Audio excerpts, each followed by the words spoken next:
I'm the law. Now I want you to holster your weapons and we'll come around and collect them. And he was this young man we didn't know who, had no idea who Elvis was. None of us knew. Some roles go beyond the screen, and some people carry secrets far beyond fame. James Drury, the man forever tied to the image of the stoic cowboy in the Virginian, was once the embodiment of television's golden age. But no one expected that the story of his life after the spotlight would be revealed not through a memoir, but through a human skeleton buried beneath the floor of his own home. The old wooden house deep in the Idaho wilderness, where he had retreated in his final years, was abandoned after his passing. But during a quiet estate cleanup, something was discovered, something no one was prepared to face. Beneath the rotting floorboards was a time-worn iron box, and inside, a human skeleton, along with a leather-bound journal bearing only a single trembling handwritten line, "I once killed, to protect honor." No name. No date. No one knows what really happened. But that was the moment people began to look at James Drury's life with different eyes, with more suspicion, more empathy, and also more sorrow. Could it be that behind that calm smile, behind the resolute gaze of the Virginian, was a life he tried to keep hidden? A life that began like a cowboy ballad, with love, with loss, with honor, and now, with a secret buried in the earth. So what really happened? Why did he leave everything behind like that? And who is the person lying beneath those decaying boards? Stay with us. This story, once it begins, will not let you go. The glorious era of the Virginian. In the late 1950s, as the Western genre began to saturate the airwaves, NBC took a bold gamble, a television series with 90-minute episodes, almost like a short film each week. That project was called The Virginian, adapted from the 1902 novel by Owen Wister.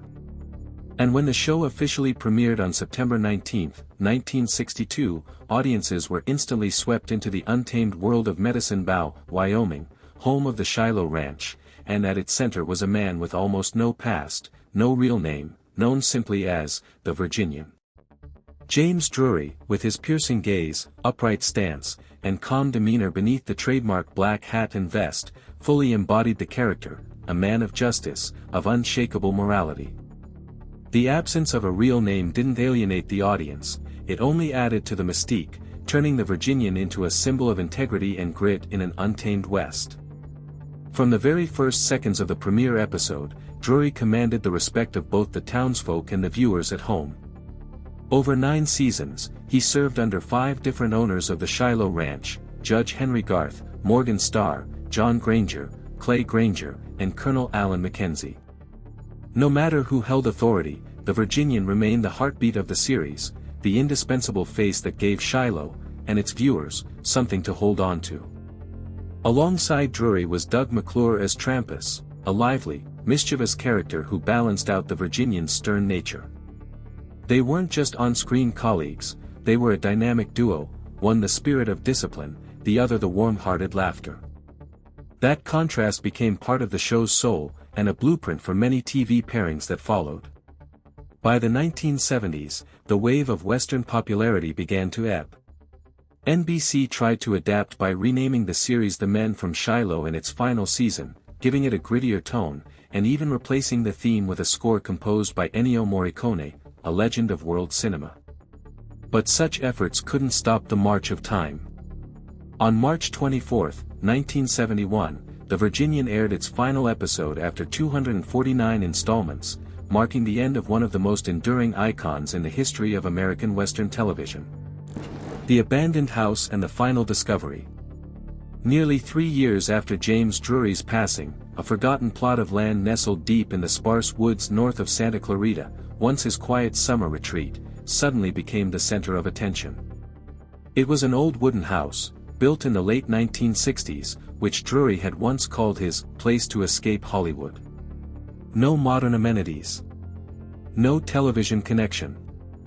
Only the whisper of pine trees, sunlight through old windows, and a rocking chair on the porch, where he used to sit for hours reading books and writing in his journal.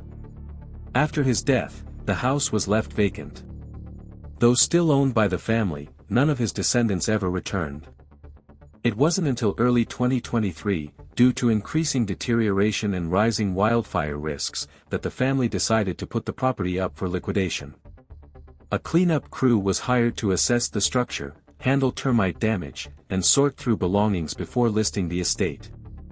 On a cold morning, with the light still thick with mist, a dismantling crew member noticed the floor near the fireplace sinking slightly. The odd sensation underfoot led him to pry open the wooden boards with a crowbar. Beneath was a patch of hastily poured concrete, starkly different in color from the original floor. After over an hour of digging, they reached a layer of dark soil, and then, human bones, crudely wrapped in an old tarpaulin, discolored with age. The area was immediately sealed off. The Los Angeles County Sheriff's Department took over the investigation. But it wasn't just the skeleton that was found. Inside the bedroom wall, hidden behind a tightly sealed wooden panel, was a small tin box. It wasn't locked. Inside was a weathered notebook, its pages yellowed, the ink faded but still legible on the first line. "I once killed, to protect honor. Not out of hatred. But because of something even deeper." No one knows what year the journal was written. But the pages that follow described in precise detail an incident that occurred during a summer in the late 1960s, at the height of Drury's fame with the Virginian. According to the account, a strange man had once appeared at the house, threatening him and a woman, whom he referred to only by the single initial, E. Her identity remains unknown. But through the handwriting, it was clear there was a deep bond between them, one that transcended the Hollywood spotlight. One rainy night, a confrontation occurred. According to the description, Drury had to choose between an irreversible act, and losing everything that mattered most. The man never left the house. Drury didn't write explicitly how it ended. But the final detail in that passage was his act of burying a part of the past that no one must ever know, not even after I'm gone. Investigators have yet to release an official conclusion. The skeleton is undergoing forensic examination. The journal, after being fully scanned, has been transferred to judicial archives. James Drury's family declined to comment. One sole representative simply stated, "He was a deeply private man. If something was found, perhaps it was a part he intended to keep for himself. The truth may never be fully uncovered. But what is certain is this: inside an abandoned house in the woods, once the refuge of a man who spent his life bringing the image of an honorable cowboy to millions of viewers, now rests a secret no one could have imagined." And sometimes, the things left unsaid are the truest parts of a person's life. The contents of the journal. The pages of the journal were unnumbered, without a table of contents, and bore no clear dates. All of it was handwritten, in a bold and steady script, recognizable to anyone familiar with James Drury's signature. Nothing explicitly confirmed he was the author, but through each line and every passage, the voice was nearly unmistakable. The first page opened with a short, unembellished confession: "I once killed a man to protect honor. And I survived only because no one ever found out who stayed behind." From there, the notebook quietly led its reader into a story that had nothing to do with Hollywood or film sets, but with soil, gun smoke, and decisions that allowed no way back. The early entries described a period when Drury had withdrawn from acting in the mid-1970s, during which he all but disappeared from the screen. According to the journal, that time wasn't merely for rest. He had been living temporarily in an old ranger station near the wilderness of southern Oregon, where he took a job managing land and overseeing fire season. A role almost no one ever knew about. It was there that a stranger appeared, referred to in the journal only by the initials, RM. The writings described him as a former partner in a joint investment deal involving a large plot of land once proposed for an outdoor filming site. The partnership had collapsed when RM unilaterally signed land rights over to another company without Drury's consent. That was where the conflict began. One entry read, "He came at night, armed. We spoke as two people who had once been friends. But his eyes no longer held trust. I knew he hadn't come to make peace." Page 17 marked a complete turning point. Under the weak beam of a flashlight and the rustling of the forest, the two men faced each other. There was a struggle. A warning. And then, a single gunshot. Just one. Drury wrote that he couldn't remember whether he had pulled the trigger first or after. Only that when the echo rang out across the valley, RM fell. No witnesses. No tire tracks. No phone. No cameras. They were deep in the woods, and only one man ever walked back out. Drury didn't report it. One passage explained. I stood beside his body for nearly 3 hours. Then I dug. Not to run. But because I didn't want the media to grab hold of this, turn it into a spectacle, destroy everything I spent a lifetime preserving. I didn't kill out of rage. I killed because he left me no choice. After that, Drury left the ranger station and never returned. The journal paused for a few pages, then resumed with reflections on the constant fear of being discovered, and nightmares that replayed the man's final stare. He offered no justification, no blame. He simply recorded it, as a form of acknowledgement, with no plea for forgiveness. From that point on, every few years, he returned to the wooden house in Idaho, the place where he gradually stored the final lines of his life. The later parts of the journal no longer spoke of death, but of silence, and a wish to leave this world without anyone else bearing the weight of memory. I lived by honor. And once, I let it lead me to sin. I don't know if that can ever be redeemed. But I won't let it be told wrong. The story in the notebook was never officially released. But those who have read it agree, if it is true, then it's not just a secret, it is a profound, bitter, and utterly unpredictable ending to a life once thought to have always stood straight in the spotlight. 3 turbulent marriages. Beyond the glow of camera lights, James Drury's life unfolded through many stormy chapters. The man who strode so confidently across the untamed frontier of the Virginian was, in real life, a husband, a father, and a man who went through 3 marriages, each love leaving behind its own irreplaceable mark. The first marriage came in 1957, when Drury wed Crystal Orton, his first partner in life, who stood by him during his early, restless days of trying to find a foothold in Hollywood. Together they had 2 sons, James Drury Jr. and Timothy Drury. Those early years were full of hope and children's laughter, but as the Virginian began to rise to success in the early 1960s, the relentless filming schedule and the weight of fame began to strain the relationship. In 1964, after 7 years together, they decided to part ways. The younger son, Timothy, did not follow in his father's footsteps, but chose a different path. He became a professional musician, collaborating with some of the biggest names in international music. When speaking of his father, Timothy never hid his deep affection. I've been very inspired by him, more and more every day. I realize how much he has influenced me. He was a wonderful man, incredibly funny. In 1968, James Drury entered his second marriage with Phyllis Mitchell, a woman who also worked in the film industry, not in front of the camera, but behind the scenes. Phyllis was a talented sound technician, who contributed to the success of many iconic films such as Predator and Die Hard. They spent 11 years together, a steady relationship that ultimately ended in 1979, quietly, without public attention. But in the years that followed, Drury found what he called his true love, a life partner who not only loved him, but walked beside him, uplifted him, shared life's burdens, and journeyed through its highs and lows with him for nearly half a century. That woman was Carl Ann. Their relationship began in 1975, not rushed, not ostentatious, but built on mutual respect and patience. They officially married on July 30, 1979. And from that day forward, they were almost never seen apart. Carl Ann and I were married on July 30, 1979. I spent a great deal of time with her, Drury once said, simple words that made it clear this was the most beautiful chapter of his life. They remained together for 40 years, until Carl Ann passed away in 2019. Losing his beloved wife was a blow he never fully recovered from. But he carried on, quietly, thoughtfully, just as she would have wanted.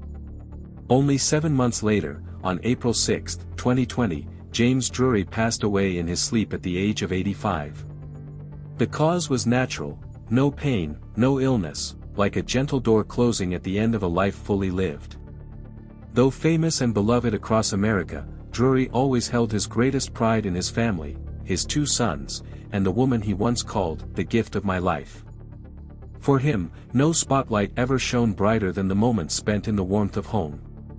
And perhaps that is what audiences will forever remember him for, not just the Virginian, but James Drury, a good man, a resilient soul, and someone who loved with all his heart. James Drury's wealth and legacy. When James Drury passed away in April 2020, he left behind not only an estimated $1.5 million in material assets, but also a cultural legacy of immense weight that spanned decades. His career wasn't dazzling in a flashy way, but rather enduring and profound, much like the character of the Virginian, whom he portrayed for nearly 10 years on screen. With his black hat, unwavering gaze, and the bearing of a man who lived by principle, Drury fully embodied the nameless ranch foreman, the quintessential cowboy figure of America. That role didn't just secure his place in television history, it helped shape a part of Western culture that endured across generations. In a reflective interview with the Daily Oklahoman in 2018, Drury once said, "The Virginian is a character that cannot fade. I had a hard time escaping the image of the man in the black hat. The success of the series didn't come from luck, it was the result of a grueling work schedule few could comprehend." In a conversation with Cowboys and Indians magazine in 2016, he shared what filming days were truly like. "We had to deliver 1 episode a week, but it took 8 days to shoot one. So we were doing 2, sometimes 3 episodes at once. At times, Doug McClure took the lead while Drury appeared only briefly. In other episodes, Drury carried the entire script. Sometimes it was Gary Clark's turn in the spotlight. That rotation lasted for years, demanding stamina, adaptability, and absolute dedication." When asked why the Virginian still resonated with viewers even today, Drury simply smiled and said, "People love the show because they get pulled into the story, it helps them forget their own problems, and that's the definition of entertainment. That's what we did, and I'm honored to have been a part of it." But his legacy didn't end with television. Throughout the rest of his life, James Drury never turned his back on his fans or his community. He regularly attended Western fairs, film festivals, autograph signings, and charity events. He didn't appear as a star, but as an old friend, a real cowboy stepping out from the memories of millions of viewers. He gave special attention to organizations that preserved Western heritage, supported veterans, and aided struggling communities. He never forgot where he came from, and he never stopped using his fame to give something back. James Drury's impact extended far beyond himself. The quiet, principled cowboy he brought to life became a standard for generations of actors who followed. Even though The Virginian ended long ago, the show continues to air on classic television, continues to draw new viewers, and continues to bring a smile to older fans who see the black-hatted cowboy riding across the wild land once more. His legacy, as a television hero, an irreplaceable icon, still lives on, not only in the recorded episodes but in the memories and gratitude of those who grew up alongside the legendary West. James Drury didn't just leave behind wealth. He left behind a spirit. Timothy Drury, the heir of sound and memory. As the son of James Drury, the immortal star of the Virginian, Timothy Drury chose his own path. Not the cowboy trail, not the silver screen, but music. And in that world, he didn't live in his father's shadow but carved out a name of his own through melodies and emotion. Born in 1961, the result of James Drury's first marriage to Crystal Orthonos, Timothy grew up straddling 2 worlds, the glow of film sets and the echo of music from vinyl records. From a young age, he showed exceptional musical talent. The turning point came in 1989, when he was chosen to join Don Henley's End of the Innocents tour, Henley being a legendary member of the Eagles. From there, the door opened wide. Timothy Drury became a sought-after keyboardist, performing alongside top names like Bryan Adams, Don Felder, Stevie Nicks, Melissa Etheridge, and even the Eagles themselves, America's iconic band. But music was not his only language. He also composed for films, advertisements, created fine art photography, and worked as a multi-talented producer. His life became a spectrum of creativity, between songwriting, the stage, and the quiet moments behind the scenes. On April 6, 2020, when James Drury passed away, Timothy could not hide his grief. On Facebook, he posted a brief but heartfelt message, thanking the thousands of tributes sent to honor the father he had always admired. Earlier, in an interview, Timothy had spoken about the deep influence his father had on him. "I've been very inspired by him, more and more every day. I realize how much he's influenced me. He was a wonderful man, incredibly funny. I'm grateful for the conversations and the laughter we've shared over the years. I will miss him terribly." While Timothy carries a part of his father's light through music, his older brother, James Drury Jr., chose a private life, away from all spotlights. In addition to his 2 biological sons, James Drury also left behind an extended family of 3 stepchildren, Frederick Drury, Gary Shiro, and Rhonda Brown, along with 4 grandchildren and many great-grandchildren. Love, family, and those quiet bonds, those were the deepest legacy he passed on. James Drury lives on not just in the image of the quiet cowboy with the black hat and steady gaze. He lives on in the memories of those who loved him, like Timothy, and in every beat of music, every frame of film, every retold story. Though his 85-year journey has ended, the echoes of his life still resound, not just from the Wild West on screen, but from the hearts of generations who came after. Do you have an unforgettable memory of the Virginian or the image of James Drury in that iconic black hat? Leave your thoughts in the comments below, because your stories are the most beautiful continuation of the legacy he left behind. And if you enjoyed this video, don't forget to like and subscribe, as we continue exploring the timeless icons of